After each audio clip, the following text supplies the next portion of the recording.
দোয়া কুনুত পারেন না বলে যারা ভয়েতে বেতের নামাজই পড়েন না, তারা শুনেন 3টা কাজ আপনার জন্য রয়েছে।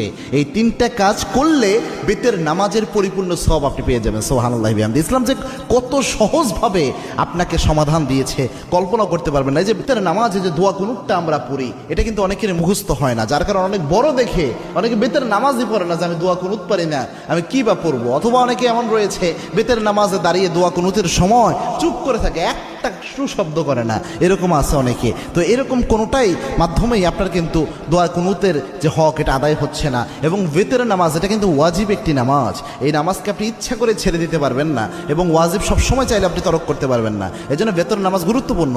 এবং কি আল্লাহর হাবিব সাল্লাল্লাহু আলাইহি ওয়াসাল্লাম বলতেন, ইন্নাল্লাহা বিতরুন ইউহিব্বুল বিতরা, আল্লাহ রাব্বুল আলামিন নিজে বেজরকে আল্লাহ রাব্বুল আলামিন নিজে ভালোবাসেন। সুবহানাল্লাহ। এবং আল্লাহর হাবিব সাল্লাল্লাহু আলাইহি ওয়াসাল্লাম সফর অবস্থায়ও প্রায় সময় চেষ্টা করতেন বেতের